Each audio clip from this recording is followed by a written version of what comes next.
the thing with this afternoon is that I'm drawing on my own experience. It's my personal journey. Hopefully there are some lessons here that you might be able to apply to your work or your study or whatever's kind of brought you here.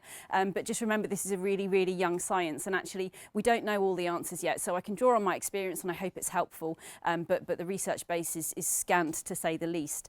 We have got a little bit of funding to make some progress here. So hopefully we'll be able to come back in a couple of years' time and have much more to share about specialised treatment pathways. But for now, it's all new. So yes, some of you already know the origins of my name, but I always like to start every talk I do with this because otherwise I find people ask me about it at the end and it makes me wonder whether you've paid attention to anything else I've said.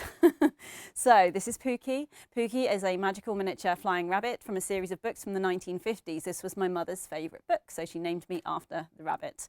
I followed in the tradition of naming children after literary characters, but I chose Lyra from the Philip Pullman novels, which I think is a bit kinder than Pooky, and also I spelt it right, unlike my mother.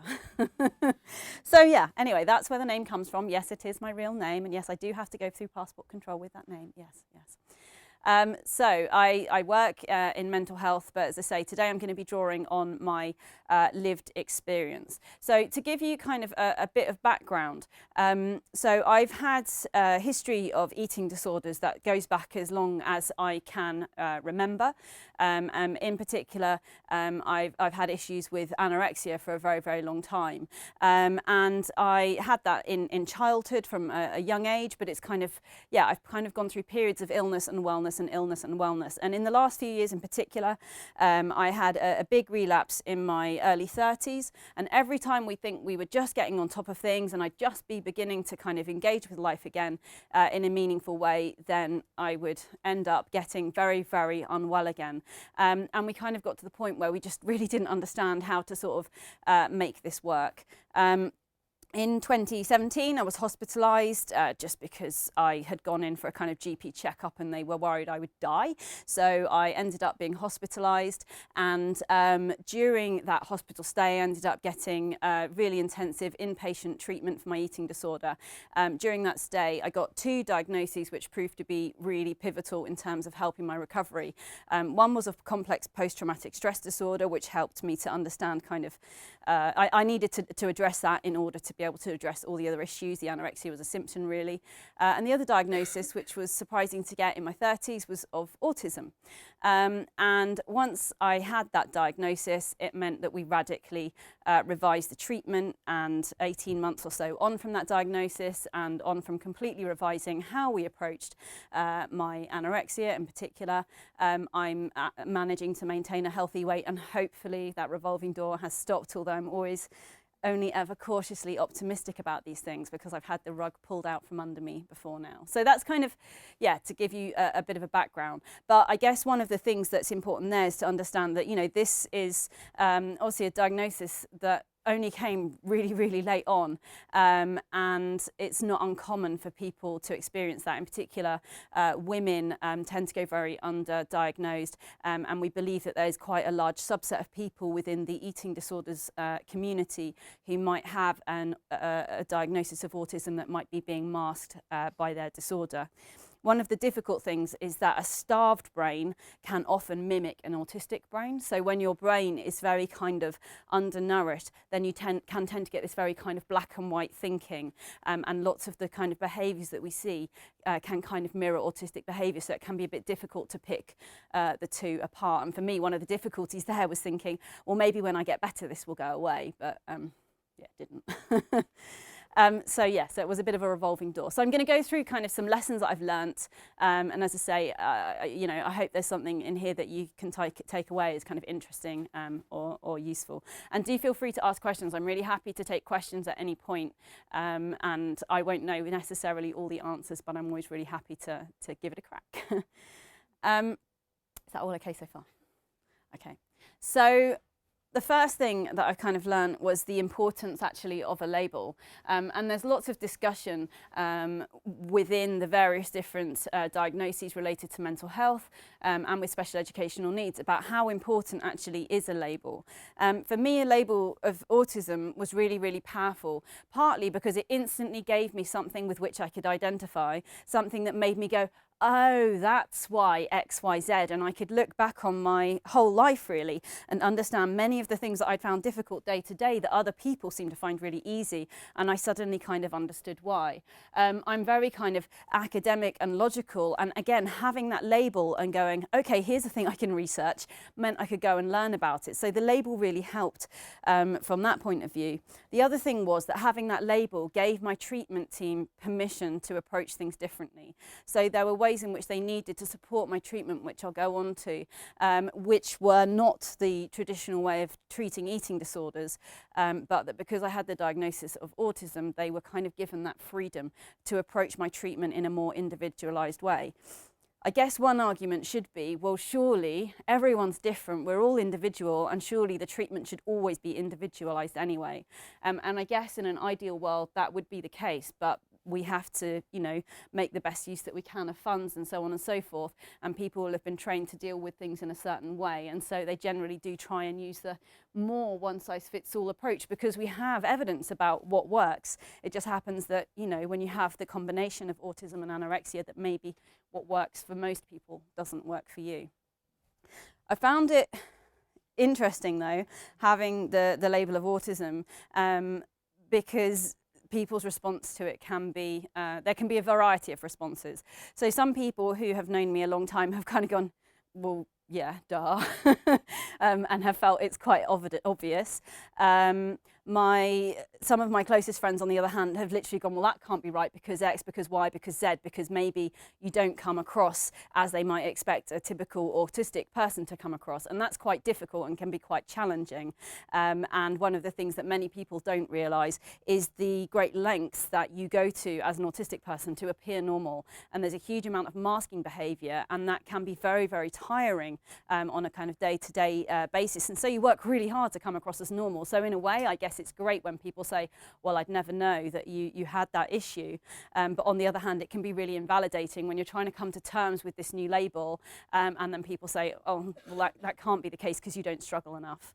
And that's been a really big deal for me. And trying to be open and honest about having a diagnosis of autism has been particularly challenging, I think, because I'm really high functioning and I feel I guess I don't know whether I belong in that community because I've worked, I've been chair of governors in more than one special school, for example, where they've had autistic units, and I have supported students who are at the very, very, you know, much more difficult end of the spectrum, where this is a challenge which pervades everything in their life. Whereas for me, arguably, there are lots of things about the autism diagnosis that have actually helped me in life as well. So lots of the ways in which I've achieved academically and sometimes been quite ruthless in terms of kind of going after my goals and that kind of thing. Some of those are linked directly to the kind of traits of autism. So it's sometimes been a help rather than always a hindrance. So yeah, I have mixed views about the label, basically. But in terms of getting the right treatment, it was quite helpful. And I guess that it's important if you are in a position where you're working with people who might be affected, that actually seeking a label can help. One thing I have found, though, is that in terms of going out and getting information and becoming part of the kind of autistic community and joining things like online communities and yeah, finding other people like me, if you like, finding my tribe, that there is quite a lot of acceptance around sort of self-diagnosis. So sometimes actually, if you recognise this in yourself, you will be kind of accepted by that community and you don't necessarily need the official piece of paper, which can be quite stressful and long-winded to get hold of. I was really lucky because I was in inpatient care then, and I had a psychologist and a psychiatrist who were forming part of my daily care team. In any case, actually for me, diagnosis was a really, really quick thing. And also because I was rapidly getting iller whilst I was an inpatient, they were desperate to try and get the right things in place in order to help me. So that process was sped up, but I know lots of people for whom it's taken 2 or 3 years to get the diagnosis. Any questions on that so far? For me, the next lesson was that, and I kind of alluded to this before, that the traditional treatment pathway for anorexia, actually for me, it was actively doing harm rather than good. So the point at which I was hospitalised in 2017 was because my weight was dangerously low and I was at risk of issues like heart failure and electrolyte imbalance, and things were pretty bad.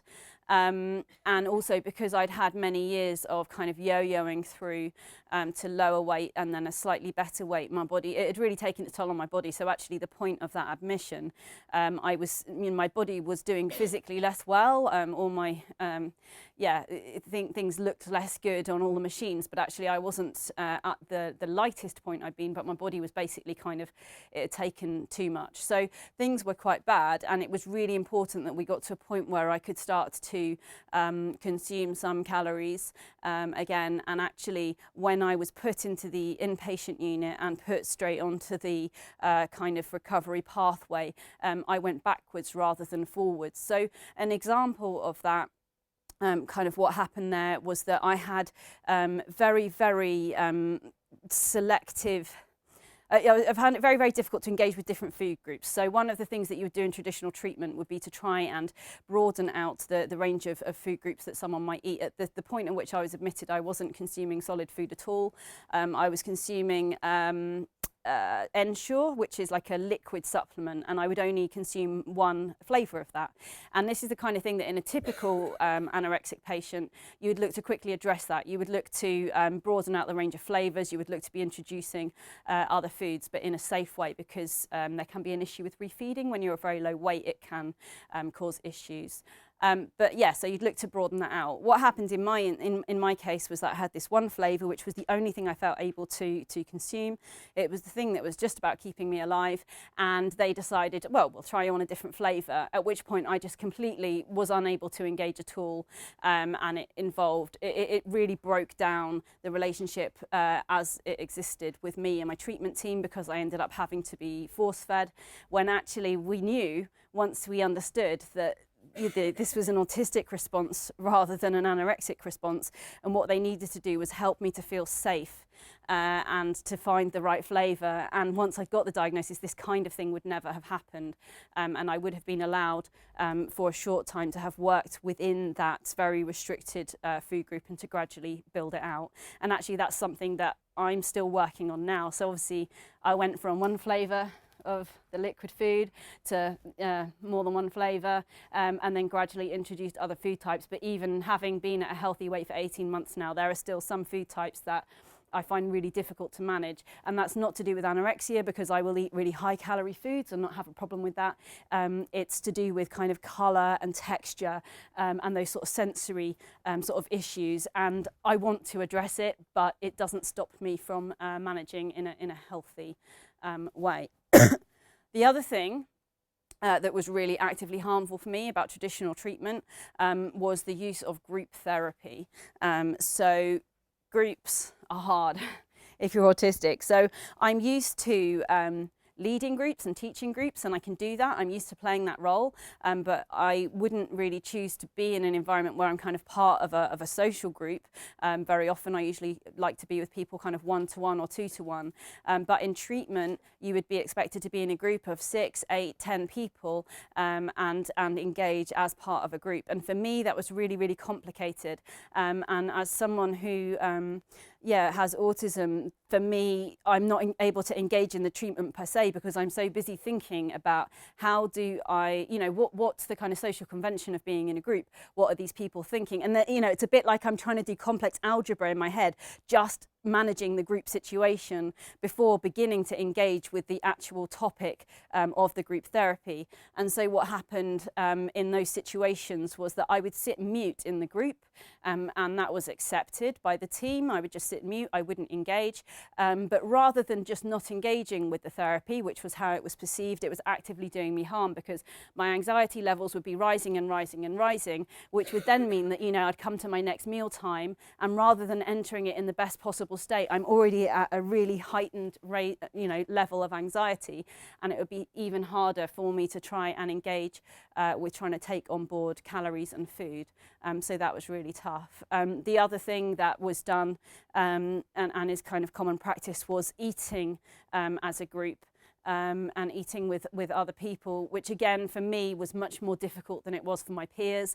And for me, the issues around taking on board the food I needed to try and get me back out of a dangerous weight, it was made much more complicated when that became part of a group interaction, just because that makes everything more complicated for me.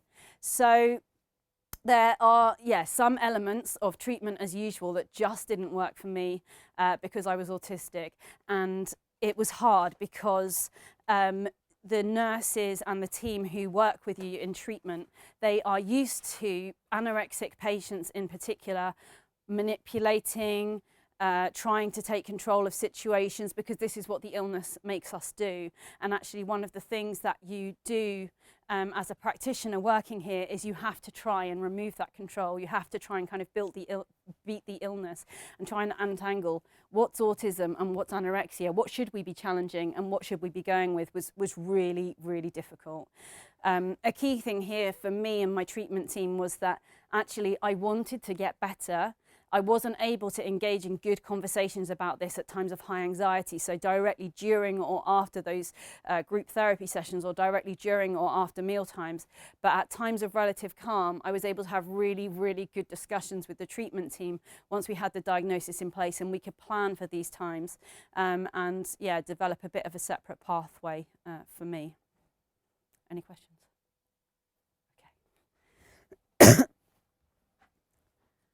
Doesn't want to work. There we go.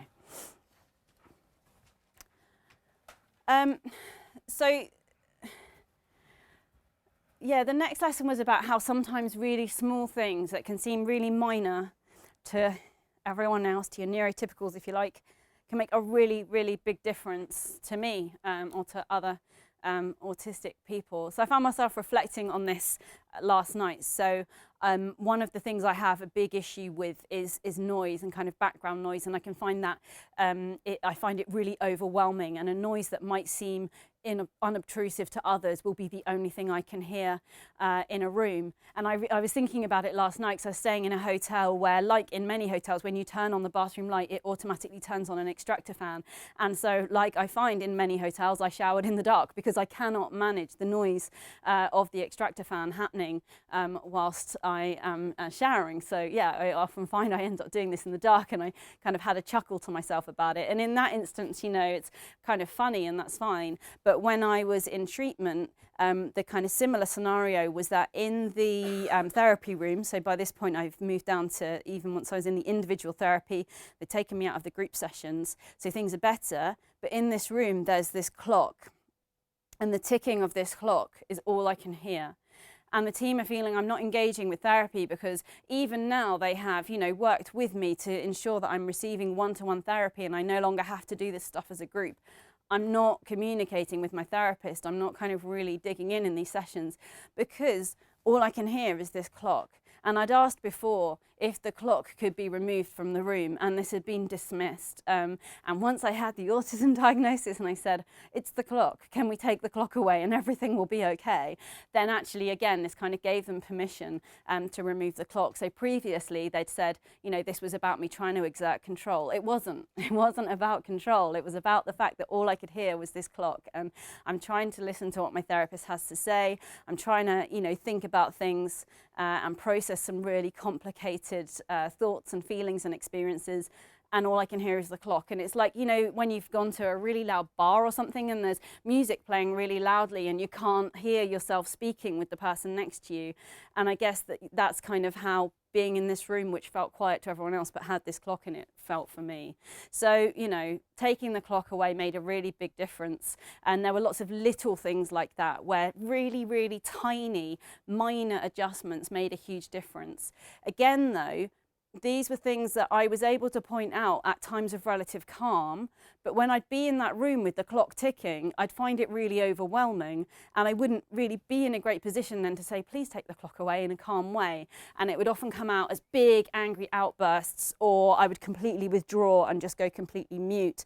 And so I wasn't able to explain necessarily always at the time. So it was really important that we, at times of calm, when I was comfortable in my own room in an environment where I felt safe and supported, that we'd explore, you know, what happened today, what were the bits that were okay and less okay, and what might make a difference. And these things did make a really big difference. Again, other simple things like they moved me down to being able to eat. I was supported in my eating, but I ate alone at first, just with a nurse. And we talked about whether it was helpful or not to have the radio on in the background. And if it was on, like, I liked having it on, but with classical music, and that felt helpful. Whereas having it on when it would be different kinds of music, or it might have talking, I would find very, very difficult. So again, it was about finding the little things that kind of, really made a big difference.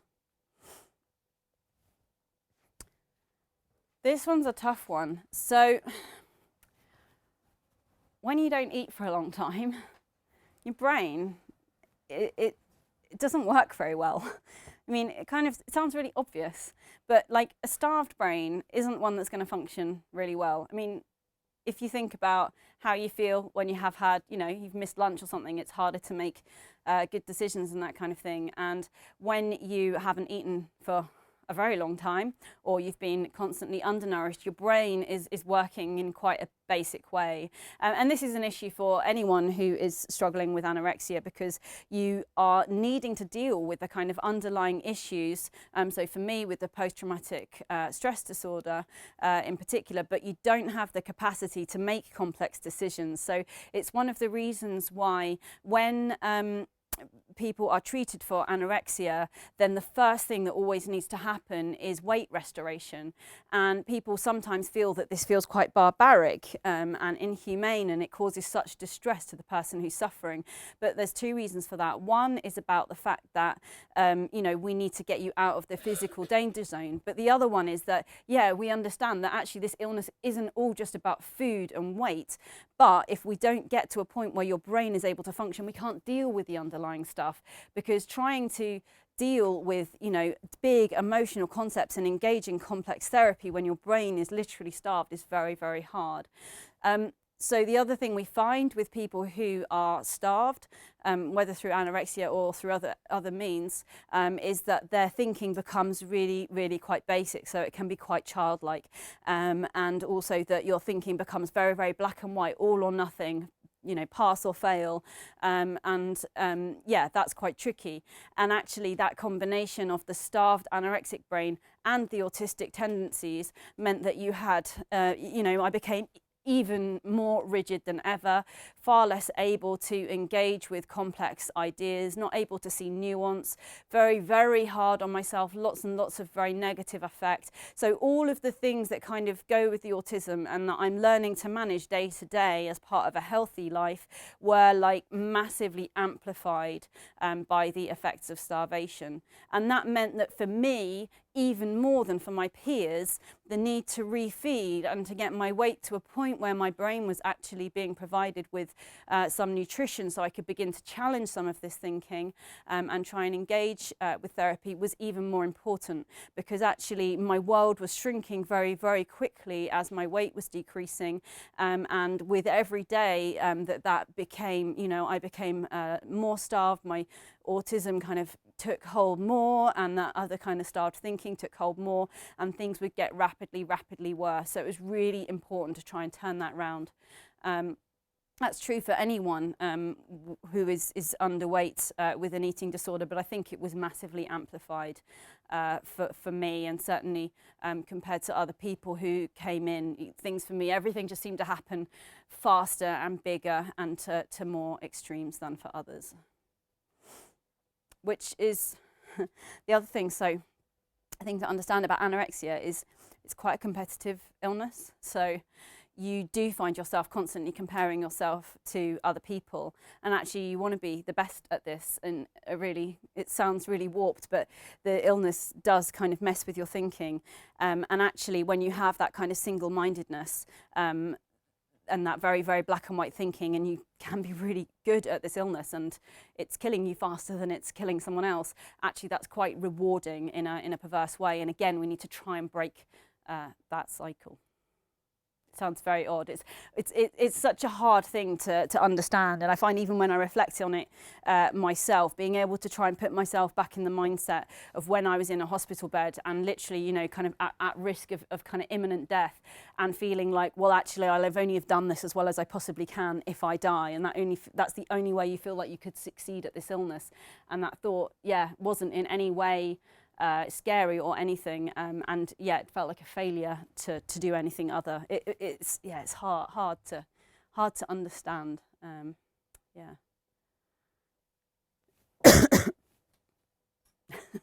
Sorry.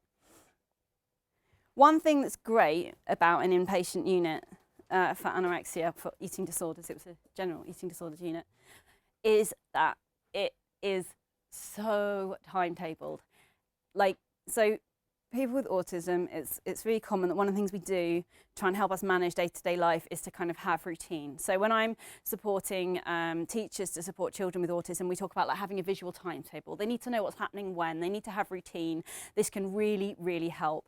And this is true for adults with autism too. And it's something that I'd always engaged in life. And now when I reflect back, it makes me realise why things like the school holidays have always been a really tricky time for me. When my children don't have to have the routine in the morning and we don't follow our regular pattern of things, and life becomes less predictable for me. Often that's a time when my mental health will take a dip. I'm aware of it now, so I'm able to manage it. But when I was living on the unit, everything was timetabled down to the tiniest bit, and everything was completely controlled. Like, you couldn't even have a drink of water outside of your treatment plan. Every single thing was totally controlled. You knew where you would be every minute of the day, who you would be with, what would be happening, and yeah, it was totally timetabled. Now, sometimes that wouldn't run completely to plan, and I found that really hard. And again, that was one of the things that was done to support me, was that we had this timetable and we made sure it didn't deviate. And things like, if there were ever any substitutions made in meals, I would be made aware with plenty of time to spare, whereas that wasn't an accommodation that was made for the regular patients. But essentially, I'd had this environment where everything was really super timetabled, super routine. I knew exactly what to expect all the time, who I'd be with, where I'd be with, and everything. And it was great. Life in the inpatient unit was great. No, I'll revise that. It wasn't great, but it was easier for me to manage. It took so many of the questions of day-to-day life out of the equation. However, when I left the unit, if I'd have gone discharged straight to home, you know, I live in a house with my husband, my dog and my cat and my 2 small children. I should have probably said that in a different order. I live in a house with my 2 small children and my husband and my dog and my cat. At least I got the husband in there first. And, you know, life in a household where you've got, you know, two young daughters in particular isn't completely predictable, and things do need to be, you know, somewhat flexible, and so on and so forth. And so that's a very difficult thing to have to manage. And so what was included as part of my recovery program was a very phased return to home. So when I was first discharged from 24-hour inpatient care, then I was sent to the Royal Bethlehem, which is part of the Maudsley, and I was on an intensive daycare program. So I was able to be there all day, every day, and there was the possibility of me staying overnight if I wanted to as well, but I wanted to begin to re-engage with normal life. Gradually, I worked with, I had a whole team of people working with me, and we did really heavily control everything I was eating and drinking still, so I always knew exactly what to expect and what was expected of me and what I needed to do to continue to gain my weight. And also things like I was having to have physio because I'd been bedbound for a long time, and I was learning to walk again, and stuff like that. And that was all really sort of carefully scheduled in, and I had this whole sort of team supporting me. But this phased return was really, really important. And then as I began to feel a bit more confident, I found that I was really motivated to try and eat healthily with my daughters. So they're in year 4 at the moment. And I was really aware of wanting to eat healthily with them, to be part of the family again. And it was a really significant motivation for me to eat and to begin to learn to prepare food again without freaking out and that kind of thing. So they were a really significant thing for me. And again, my treatment team were really flexible, so I always had the option of taking as many meals as I wanted to at the unit, but actually I was able to begin to take some meals at home and have a bit of a phased return. So I needed a huge amount of support. Basically going home was the thing I most desperately wanted when I was in hospital, but actually if I'd have just gone straight home, then I likely would have relapsed very, very quickly, because I would have craved, well, I would have found it difficult to manage and things would have just fallen, but I would also have really craved the structure and the rigidity and the routine that I'd had when I was inpatient.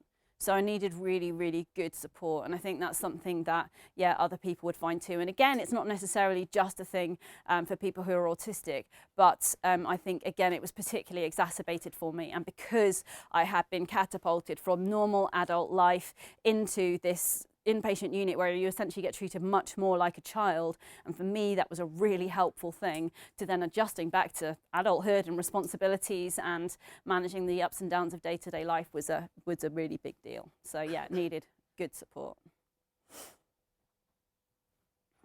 Lesson number 6 is a hard one. So we've got this funding recently, which is, I'm not sure, quite official yet. But we've got some funding to look at an anorexia and autism treatment pathway, which is really exciting. And one of the things that you have to do when you get funding is to think up a sexy name for your project, right, James?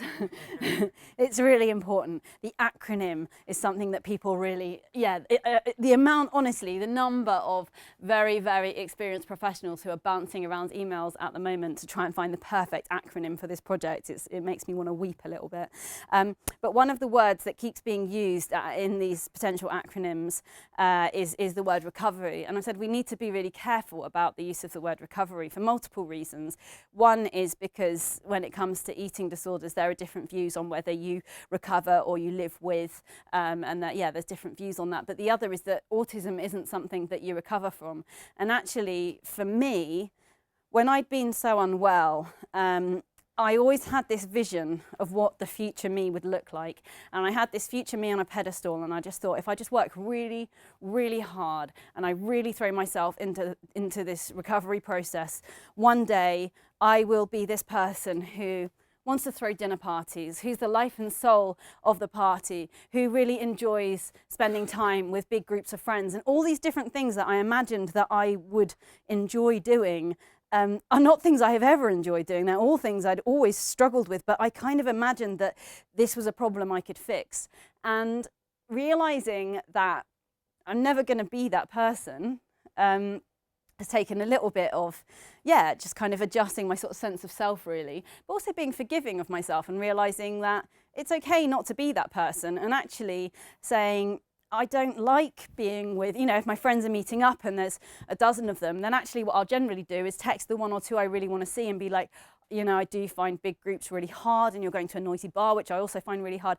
Any chance we can meet, just you and I, for a coffee next week? And yeah, being accepting of that. I find different things enjoyable and manageable than other people, and also understanding that in order to stay well, and be able to keep engaging with my family, with my work, with my friends, I have to build in managing autism as a part of my day-to-day life.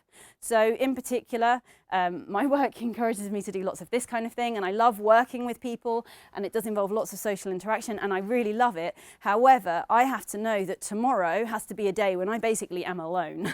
I climb a lot, and that helps me to reset, so I'll go and climb. I'll probably climb on my way home tonight. And I will tomorrow spend a day that's mainly with my dog, my piano. There'll be a little bit of time with my kids, but it will be a very, very quiet day. And I know that. I know I need those down days if I'm going to manage myself. And what historically I'd have done is I would have been doing stuff every day because that's what people do. And I would have had really unrealistic expectations of what I was able to do. And I would do that. I would overschedule myself because I think I should be able to manage what other people can manage.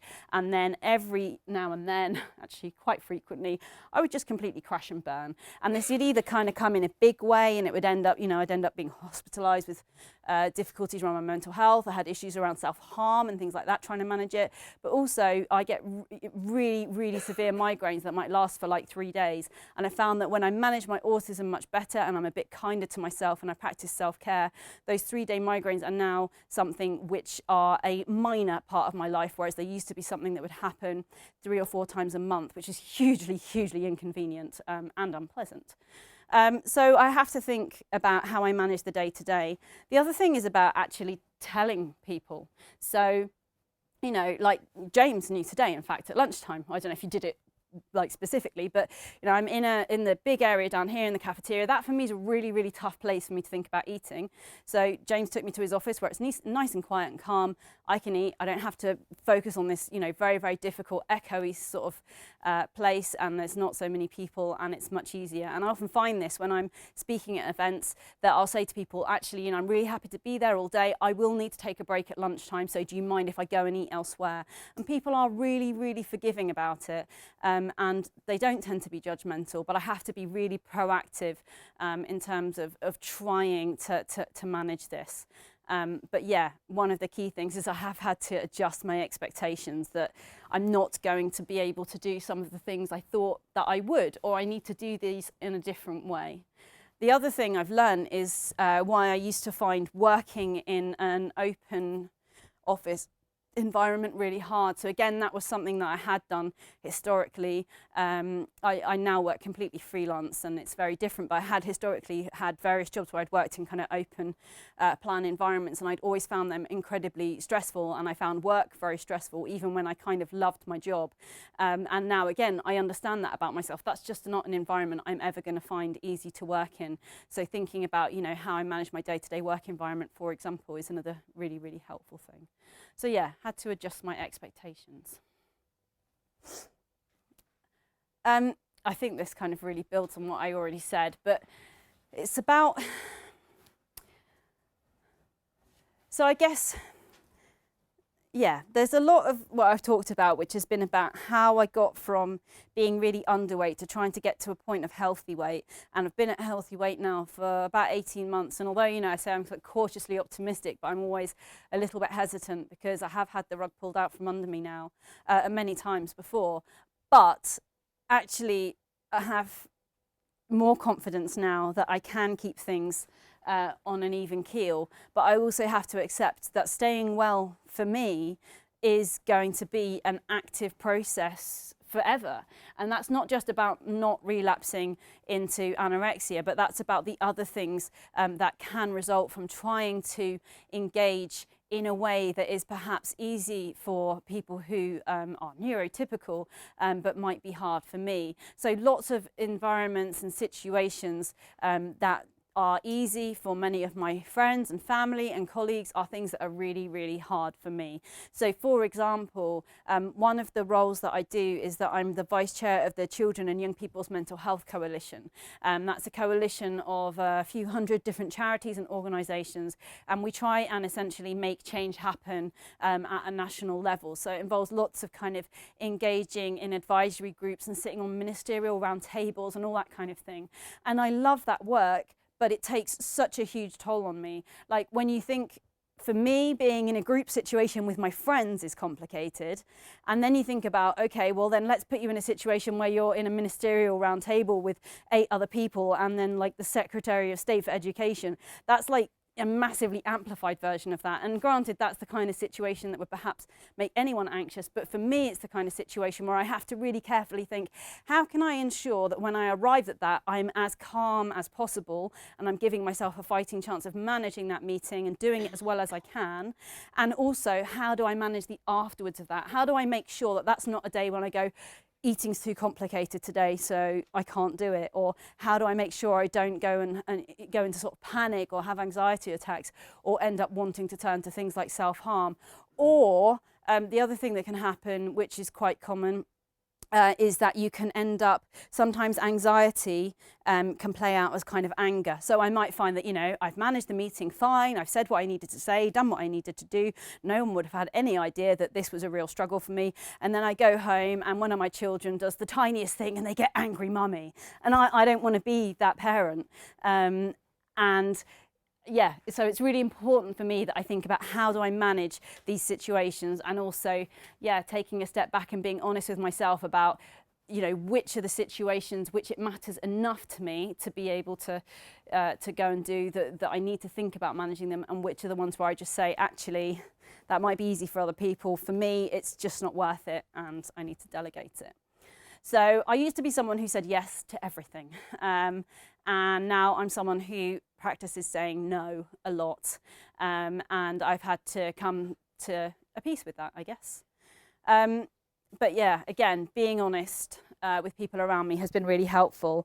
And the other thing I found is that being honest about my diagnosis, and actually when people dispute it or they don't understand, I used to kind of, I don't know, shy away from that and feel not in a position to do anything about it, and it would just make me feel kind of guilt or shame or something like that.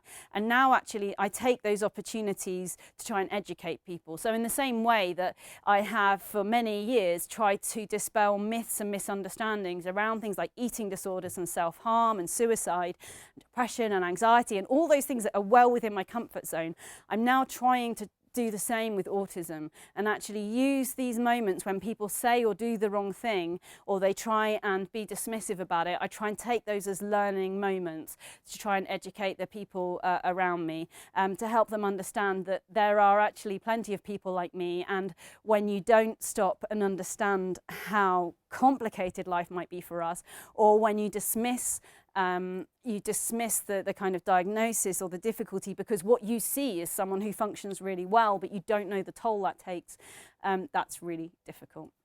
So yeah, being honest has been a really key thing, but I do still, it's new.